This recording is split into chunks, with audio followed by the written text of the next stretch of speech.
शिवशाहीचं माझ्या शिवरायांच्या राज्यात एकही शेतकरी गळाला फास लावून गेला नाही म्हणून कौतुक वाटतं मला शिवरायांचं.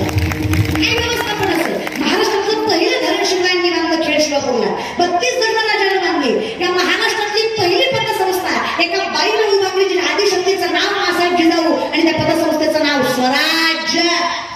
आज प्रत्येक पतसंस्थेचा चेअरमन पुरुष आहे पण त्याला कळलं पाहिजे पतसंस्था उभ्या बाईने केली होती. काय कमी असतं का त्याला? जिजाऊ लागते का माझ्याजवळ शिवराय नाही? कौतुक वाटलं पाहिजे तुम्हाला स्वतःचं. तुम्ही बाई म्हणून जन्माला कौतुक वाटतं मला. मला भगवंताने स्त्री होण्याचा अधिकार दिला. सगळ्यात मोठं सौभाग्य आहे की जन्म स्त्रीचा आला. सगळ्यात मोठं लय कौतुक आहे माहिती. भगवान आयडिया मॅनेजर सगळ्यात मोठी व्यवस्थापक स्त्री आहे. काय ताकद असतं ना काय? लय गोड आहे का नाही तुम्ही? नेवासाच्या बाहेर तुम्ही तर लय गोड आहे. आई शोधून तुम्ही लय गोड आहे. तुमचं तोंड सोडलं ना तुम्ही लय गोड आहे. कोणाला खायचं ना तुम्हाला असलं थोडंफार असतं नाही गेले काय असते नाही तुमच्यात ताकद आहे. हे बाकी सगळं सोडून द्या पण तुमच्यात ताकद कौतुक आहे मला जिजाऊचं. काय खुश होतं माझ्या मासाहेबांची.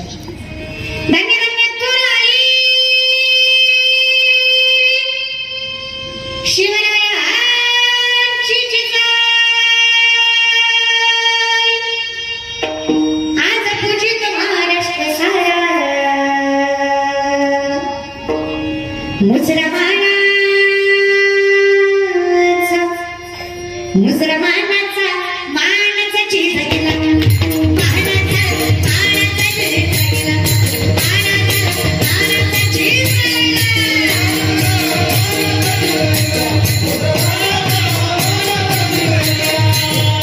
छत्रपती शिवाजीचा स्वाभिमान आहे. या मातीचा अभिमान आहे असा प्रत्येक जण काय उभा टाकलेले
सुपारीच्या खंडाचं व्यसन नसतं माझ्या राजाला. 22 वर्षाचा तरुणा मान शिवा कशा मृत्यूच्या पालखीत बसलाय. राजाने विचारावं शिवा विचार कर बसलाय की पालखी मृत्यूची आहे. चुकून जरी शत्रूच्या हाती लागला विचार केल्यापेक्षा त्या वाईट मरणाने मरशील. ते तरुण मान बंद राजाला म्हणतोय डोळ्यात पाणी आणून राजा काय बोलतो राजा आवाज जगाची घेऊन एकच पण बघितलं बघा मी. माझी माय म्हणायची शिवाला जगत दिसतो का लय भारी वाटायचं. विश्वास दिसणं होतं तरी एवढं कौतुक वाटायचं. आज शिवराजाचं असं म्हणावं होतंय. राजा तुमचा पोशाख तुमचा मुकुट ज्या मस्तकावर आहे त्याला मृत्यूचं भय वाटतं. कसं राजा अहो राजा माणूस मेल्यावर मान सरळ देते. राजा माणूस मेल्यावर मान सरळ देते. मी जिवंत असताना माझ्यासाठी हिंदवी स्वराज्याच्या धनेच्या डोळ्यात पाणी आलंय. काय सौभाग्य या शिवाकाशीलाचं. आता मरण सुद्धा खुशी खुशी करायला मिठी मारल किंवा राजा या कोणाने घडलं स्वराज्य.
हिंदवी स्वराज्य वगैरे होते. कौतुक वाटतं दादा. आणि जे म्हणे जा नाही तर घरी जाऊन पिटवून घ्या. अरे जरा काय कौतुक बितून नाही का तुम्हाला नुसतं शाट टाकले आणि जे प्रेम पाहिजे खरंय म्हणा. 500,000 मतदान करणाऱ्या जाती आपल्याला शिवराय कळणार आहेत का? पात्र द्यावी लागते ना. आमचं माझी गाडी माझी भाडी माझी दाढी माझी बॉडी माझ्या बायकोची कलर साठी तुझी दाढी जुळते माझी पिढी पिटवते. आपण विचित्र माणसं आपल्यासाठी जे मेले का त्या बिचारीवर बसून विचार करीत असतात. ती म्हणत असते यहाँ कोई मरे वोटों के लिए तो कोई मरे नोटों के लिए. भगत सिंह सुखदेव भी सोचते होंगे हम भी मरे की हरामजादों के लिए. गेलो तरी कोणासाठी बाबा. हे एवढं प्रामाणिक भारत आहे की तो पाणपोळीवरचा ग्लास सुद्धा साखरेने बांधावा लागतो. किराणा दुकानदाराचा पीठ सुतळीला बांधलेला असतो. त्याला माहिती गावला येऊन बांधले बाबा 2 रुपयाचा पण बांधल्या. चोर पकडायची मशीन होती जपानमध्ये. 3 तासामध्ये चोर गेले. ऑस्ट्रेलियात 3 तासात 30 चोर गेले. 3 वर्ष भारतात आणि 15 मिनिटात मशीन चोरीला गेली. इतके टॅलेंटेड लोक आहेत ना आपल्या भारतात. आपल्या महाराष्ट्रात काय करायचं नाही. पण हेच लोक जर चांगल्या दृष्टीने वापरलं तर काय वाईट होणार आहे. रक्त आपल्या शिवरायांचंच आहे नाही. एक तर वापरलंच चुकीच्या ठिकाणी. नाहीतर विचार करा 2 लाख पायदळ 1 लाख घोडदळे स्वराज्याचं 10 पटीनं जास्त सैन्य शत्रूचं जर माझ्या शिवरायांनी विचार केला असता माझा बाप गुलामगिरीत आहे मी स्वराज्य निर्माण कसं करणार आहे.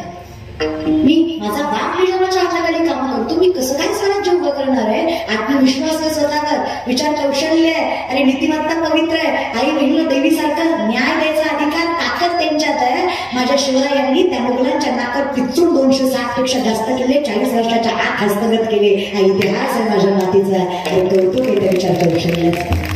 सोपं नाही करा. काय लागतं रे मोठं व्हायला आजची पिढी. तर म्हणून कीर्तनाला उपस्थित आहे. गाव आपलं माती आपली तालुका आपला जिल्हा आपला राज्य आपला परंपरा आपली ज्ञान आपले पूर्वजांनी त्यागही आपल्याच केला. मग इथं साम्राज्यही आपलंच पाहिजे. भले तरी देऊ काशीची लंगोटी पण नाठाळांच्या माती हमापाटी.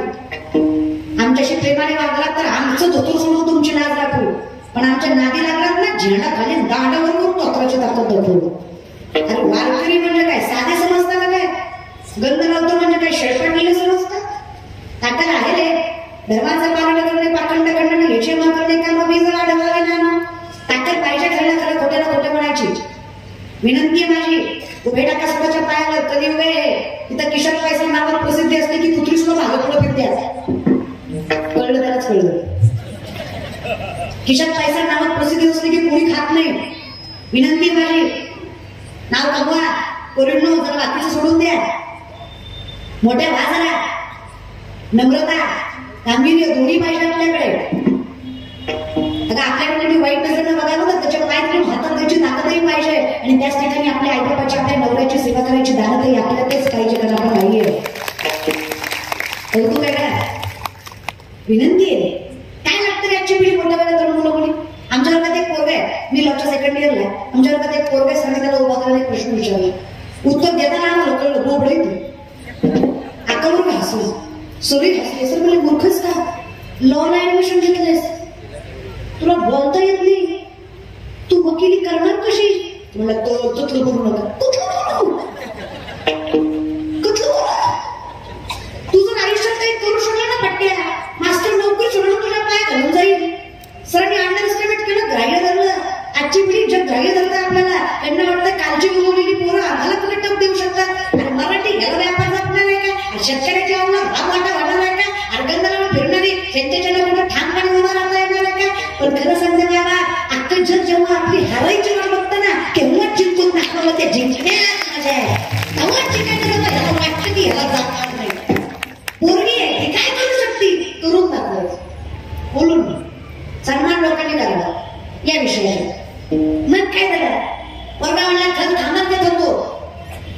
सांगाल ते करतो सरांनी 20 रामायणाचे ग्रंथ हातात दिले सांगितलं पुढच्या लेक्चर पर्यंत घेतला एक जरी ग्रंथ विकला ना पट्ट्या मास्तर नोकरी सोडणार तुला पाया घालून जाणार. सर म्हणले ए तू नाही करू शकत वर्ग अर्धा तासानं आला लेक्चर संपले अर्धा तासानं आला सरांनी उभा केला ग्रंथ विकले आणि खाली मान घातली. सर म्हणला विश्वास होता जमणार नाही. वर्ग म्हणला तर थकली विकली. तुम्ही किती सांगितलं होतं ही थकली विकली. सर म्हणले कस का लई थोपाय म्हणला थे थकल्या थकून द्यायचं त्याला थांबायतो हे बघा हे रामायण पुढच्याला थांबायतो हे बघा हे रामायण तुम्ही देता का मी वाटून दाखवू.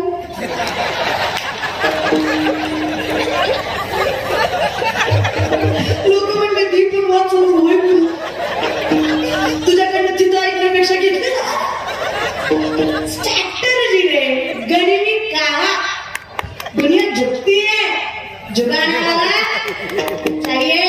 अरे नसल मनगटात ताकद तर चालतंय विचारात ताकद असली तर जग नतमस्तक होतंय. फक्त ताकद विचारात असावी ज्ञानात असावी आणि ज्याच्याकडे ज्ञान आहे ना आज काय लागतं ज्ञानांचं शिव म्हणण्याचं काम करा ताकद कमी आणि एवढीच ताकद आहे की जगाच्या मालकाचा नियम सुद्धा म्हणतात मी सुखाचा बरं एकट्या दुकट्याचा आहे का एका ठिकाणाचा आहे का मृत्यू पाताळ पृथ्वी प्रत्येक ठिकाणी अहो मी स्वर्ग पाताळ पृथ्वी या प्रत्येक ठिकाणाचा उद्धार करेल. माऊली कुठल्या सामर्थ्यावर म्हणतात माऊली म्हणतात मी करेन याचा अर्थ मी करेन का नाना म्हणे केशव राजा केला नियमाचा लावले माझा मी बोलावं आणि करायचंय त्यानं करावं. आम्ही काय करावं जाईना हे माया त्यानं काय करावं अवघडची संसार मी करेन याचा अर्थ मी कोण आहे. माऊली म्हणतात मी कोण आहे अगतार पांडुरंग नाव ठेवले ज्ञानी हरती ज्ञानराजा महाकैवल्य तेजा कोण ज्ञानोबा आहे महाविष्णूचा अवतार. मग काय बरं माझ्या ज्ञानोबरांना सांगा ना सोपं आहे ना दादा मला सांगा आपण केला संसार सुखाचा होईल का देवानं केला संसार सुखाचा होईल. हा देवानं केलेला लग्न नाम करायचं नवरीला जाई वरबाई बनाई वरबाप दामुशे आणि लग्न लावायला ब्राह्मण पांडुरंग तो संसार परमार्थापेक्षा गोडी ठेवला आहे. आणि महाराज गरीबाची होती का राजाई 3.5 क्विंटल सोन्याचा पलंग होता राजाई मग त्याला झोपाया माहेरी किती 3.5 क्विंटल 350 किलोचा पलंग होता पलंग बरं का निवासाच्या बाया पलंग माहेरी झोपाया एवढी श्रीमंती बाबाची पण नामदेव यांच्या घरी दिलं नामदेवराय भजनात येडं झालं सगळं गेलं तरी सुद्धा नवऱ्याला जी शिवाय बोलत नव्हती. चहा जी पाणी जी स्वयंपाक जी तुमचं घर आहे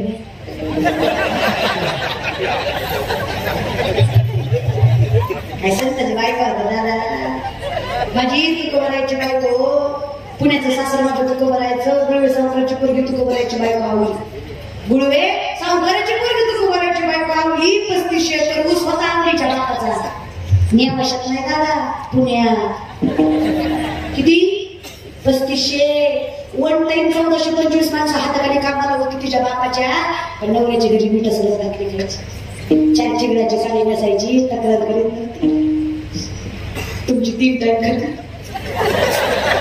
तरी दिवाळीला माहिती गेल्यावर ती काय बायचा तर भेटलं मी आहे मला सांभाळाय काय बायका होत्या बाई काय बायका होत्या धोतर फाटलं माहिती तुला करायचं बाबा धोतर फाटलं 3 गाठी मारल्या तुला गरीब नव्हते बरं तुकोबाने सगळं लुटून दिलं हो जगाला तुकोबाई काय गरीब